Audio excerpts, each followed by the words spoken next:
Olá pessoal, tudo bem com vocês? Vamos dar início à terceira semana do Plano de Estudo Tutorado, o PET volume 5, e voltado para o terceiro ano do ensino médio, a gente vai falar um pouquinho sobre as evidências evolutivas. Para a gente compreender o que são evidências evolutivas, a história evolutiva dos seres vivos, os cientistas até hoje, faz uma série de análises. E dentro dessas análises, desses estudos, a gente tem os estudos com os fósseis, com as analogias, os órgãos vestigiais, os dados moleculares e a embriologia comparada. O primeiro exemplo aqui de uma evidência da evolução são os fósseis. O que são os fósseis? São os restos de seres vivos. E para que ocorra essa fossilização, ele tem que ter uma condição favorável para esse fenômeno. Como vocês podem ver na imagem aí, eu tenho um dinossauro. Qual seria uma condição ideal para que esse dinossauro ocorresse o processo de fossilização? Então ele tem que ser soterrado por sedimentos. Que sedimentos são esses? Areia, argila, que pode ser no fundo do mar, no leito de rios, em lagoas. Então tudo que vai favorecer a manter intacto os ossos, porque a parte mole ele vai acabar de uma maneira ou outra sofrendo a ação dos decompositores. Mas aí, com esses sedimentos, vai ajudar a manter a originalidade dos ossos. E a partir dos ossos, por exemplo, das pernas, a gente consegue saber qual era a altura do animal, o peso do animal. Através dos dentes, a gente conseguia saber qual era o tipo de alimentação do animal, se ele era carnívoro, se ele era onívoro. Era muito importante, esses estudos, porque ele conseguia indicar quais eram os ancestrais comuns. Por exemplo, eles falavam que os peixes eles devem ter surgido dos anfíbios, estes antes dos répteis, que surgiram antes das aves, dos mamíferos, E essa sequência, o que podia? Ela era confirmada pela idade relativa dos fósseis de cada grupo. Então, conforme eles iam achando os fósseis, eles conseguiam datar. E com essa data, eles viam qual era o ancestral mais comum, O ancestral comum e qual era que ia descendendo primeiro, Quem vinha antes um do outro ali dos grupos de animais. Uma outra evidência evolutiva é a homologia. A homologia, o que é? Elas são estruturas, já existente um ancestral comum, então um ancestral comum tem aquela estrutura e ela pode ser ou não modificada, e vai desempenhar alguma função. Como a gente vê aí no exemplo, a gente tem homologias entre si, entre os ossos do braço, do ser humano, a pata dianteira do cavalo, as asas do morcego, as nadadeiras da baleia. Então elas têm uma semelhança muito próxima, mas elas não vão desempenhar a mesma função. Quando essas estruturas elas não desempenham a mesma função, a gente chama de divergência evolutiva. Mas tem o mesmo princípio de homologia, que um ancestral comum tinha essas características e foram se divergindo, conforme o tempo. Outra evidência aí muito importante são os órgãos vestigiais. O que são os órgãos vestigiais? São órgãos atrofiados. Como nós, seres humanos, a gente tem apêndice, apêndice vermiforme. Geralmente fala, é uma projeçãozinha, do nosso estômago, do nosso intestino, que ele faz o quê? Que é um vestígio evolutivo, que hoje não desempenha nenhuma função em nós e que apenas serve para, às vezes, acabar inflamando porque entra algum alimento. E a gente tem também, aí como mostra a imagem, os membros posteriores de baleia e os membros posteriores das serpentes, como vocês podem ver que está bem demarcado aqui, nessa bolinha. A pelvis, o fêmur e a pelvis. Aí aqui tem lá os ossos vestigial da perna, E aqui na serpente também. Ele tem um órgão aqui, vestigial. O que indica isso? Que ao longo do tempo eles foram evoluindo e se adaptaram a um novo estilo de vida, que era não ter perna mais. Então quer dizer que há muito tempo ele tinha uma perna, provavelmente ele podia andar, e como ele foi evoluindo, foi se adaptando, a hoje a cobra se rasteja e a baleia nada, né? Mas eu tenho vestígios que há milhões de anos atrás eles tinham pernas. Outra evidência são os dados moleculares, que hoje é o mais, vamos dizer assim, mais evoluído em relação a trazer novas evidências para a evolução dos seres vivos. E os dados moleculares, o que ele faz? Então ele vai fazer uma análise do DNA, vendo toda a sequência dos ácidos nucleicos, das proteínas.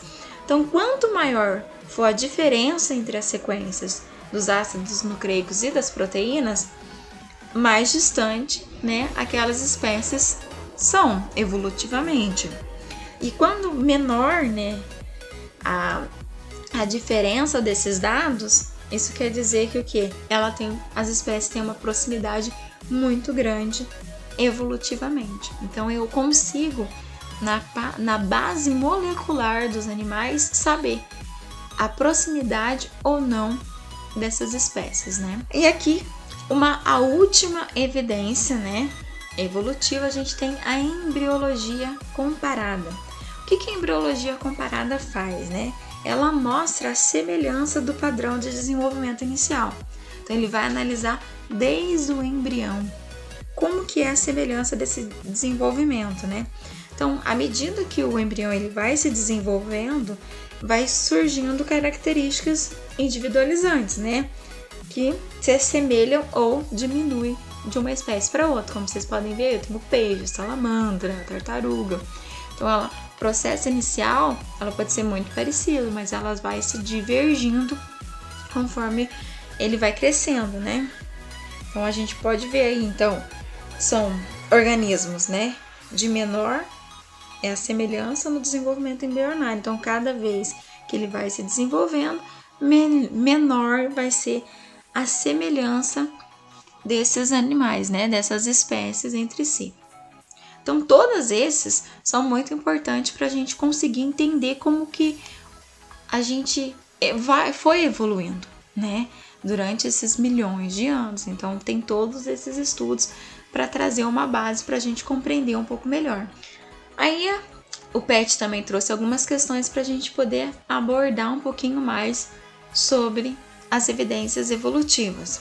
Na questão 1, trouxe assim: estudar a evolução de um determinado grupo de organismos é algo complexo, difícil mesmo. Como saber quais etapas evolutivas se sucederam na evolução? O que veio primeiro? Nesse sentido, os cientistas têm buscado na natureza provas de evolução. Essas provas aparecem principalmente de duas maneiras básicas.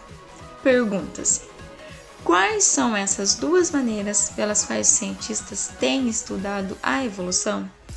Como a gente viu, existem várias evidências evolutivas. Quais são essas que podem responder a nossa pergunta, Quais etapas evolutivas sucederam e o que veio primeiro? Então, para estudar esse processo histórico, evolutivo dos seres vivos, o cientista faz uma série de análises anatômica, embriológicas, fisiológicas, moleculares, entre os organismos atuais. Então, eles pegam os organismos atuais e faz todas essas análises. E, além disso, eles estudam também os fósseis. Os fósseis trazem uma base de dados gigantesca para a gente compreender como que eram os ancestrais, Como eles estudam os fósseis, como se formaram há milhões de anos. E a partir disso, a gente vê os seres vivos. Além disso, a gente também consegue ter o estudo comparado de registro fóssil e a análise comparativa das sequências de base nitrogenada, do DNA da espécie. A gente vai conseguir entender o parentesco evolutivo dessas espécies. Então, a gente tem duas bases importantes, que são os fósseis e os dados moleculares, que vão contribuir muito para que a gente entenda como que os cientistas vêm estudando essa evolução dos seres vivos.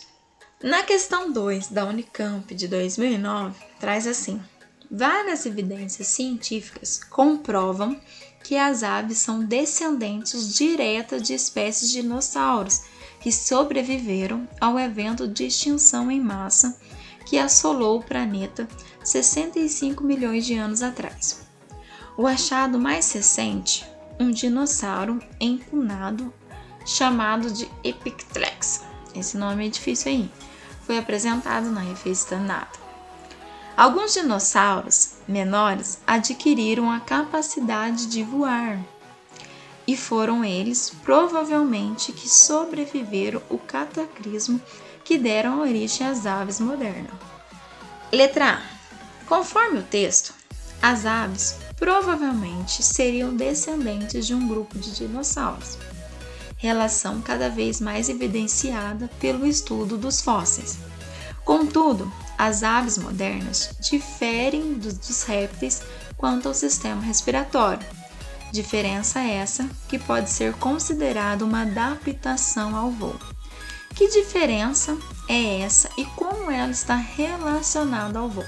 Então, eles queriam entender qual era a diferença das aves e dos dinossauros. Como a gente viu, eles acreditavam que eles tinham um parentesco muito grande, mas tinha algumas coisas que iam modificando. Então, as aves, elas possuem os sacos aéreos, que eles acumulam ar e vai auxiliar nessa aerodinâmica no voo, que é como se fosse a bexiga natatória dos peixes. Então, o que contribuiu, qual é essa diferença em relação ao dinossauro, é que as aves têm esse saco aéreo, tá joia? Na questão B, a capacidade de voar ocorre não só em aves, mas também em mamíferos, como os morcegos e em insetos. Os pesquisadores explicam que as asas podem ser órgãos homólogos. Em alguns casos, os órgãos análogos, em outros. Indique em quais os animais citados as asas são órgãos homólogos e quais são órgãos análogos. Em que diferem esses dois tipos de órgãos? Então, primeiramente, vamos entender o que são órgãos homólogos e o que são órgãos análogos, Os análogos, eles servem para o quê? Para o mesmo fim, mas ele não tem a mesma origem, tá? Já os homólogos, eles têm a mesma função e a mesma origem. Então, por exemplo, as asas do morcego e das aves, elas são homólogas, ao passo que os dos insetos, eles são análogos aos dos anteriores, por causa do quê? Da origem e da funcionalidade dele. Então, a letra B é isso, tá, gente? Então, a gente tem que compreender que análogo não tem o mesmo fim e nem a mesma origem, e os homólogos têm a mesma função e a mesma origem. Na questão 3, quando a semelhança entre as estruturas animais não é um sinal de parentesco, mas conseguida pela ação da seleção natural, sobre espécies de origem diferentes, fala-se em letra A, convergência adaptativa. Então, o que é a convergência adaptativa? Ela ocorre quando duas estruturas semelhantes vão evoluir, independentemente das suas estruturas ancestrais. Então, se ela não tem um parentesco e é por ação da seleção natural, a convergência adaptativa se encaixa muito com o nosso enunciado ali, Vamos analisar as outras. A B, isolamento reprodutivo. Isolamento reprodutivo é quando duas populações elas são impedidas de fazer o cruzamento, tá? Então, não tem muito a ver ali com o enunciado. A C, irradiação adaptativa. A irradiação adaptativa é quando, a partir da evolução, uma espécie dá origem a outra espécie. Então, como eu estou falando que não é um sinal de parentesco, não é uma evolução, e sim uma seleção natural, então a irradiação adaptativa também não se encaixa. A D, isolamento geográfico. Então, o isolamento geográfico é o quê? É uma separação física das subpopulações. Pode ser uma separação por um rio, por uma montanha, alguma coisa, uma barreira física que vai impedir que, né, as subpopulações se juntem. Então, não tem nada a ver também, né, quando a gente tem essas semelhanças de estruturas. A letra E, alopatria. Então, a alopatria é quando tem populações biológicas que ficam fisicamente isoladas por uma barreira externa.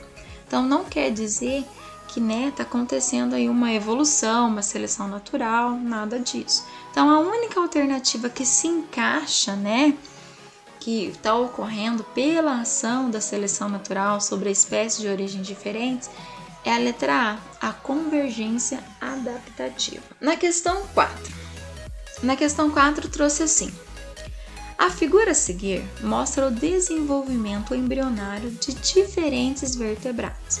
Então, a gente tem aí o desenvolvimento embrionário do peixe, do anfíbio, do réptil, né, que é a tartaruga no caso, da ave e do mamífero. Então, se vocês olharem bem, então a gente analisa bem como que eles estão, como é a forma, né, a estrutura dele, e vamos analisar as alternativas.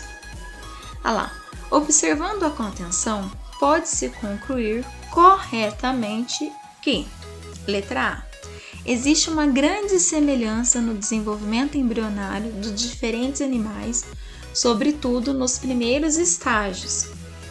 Ó, vamos voltar aqui. Se a gente for analisar aqui, o primeiro estágio é muito parecido, realmente, né? Então, a letra A supostamente está correta. O primeiro estágio está muito parecido. B. A presença da cauda é uma característica comum nos estágios final do desenvolvimento dos diferentes animais. Aparecimento da cauda.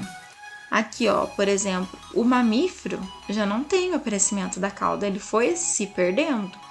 O réptil ainda tem, o anfíbio ainda tem, mas aqui no mamífero não. Então, a questão B está errada. C. Os estágios jovens do desenvolvimento embrionário de um animal são bastante diferentes nos estágios jovens do desenvolvimento embrionário de seus ancestrais. Também não tem como analisar ali, tá? Então, isso também está errado. A D. Uma ancestralidade comum não pode ser evidenciada através da observação do desenvolvimento embrionário. Então, essa alternativa está errada. Eu consigo, sim, ver se ele tem uma ancestralidade, tá? Letra E. Quanto mais diferentes são os organismos, maior a semelhança embrionária entre eles. Também tá falsa, tá? Quanto menor as diferenças dos organismos, que vai ser, né, maior a semelhança. É ao contrário.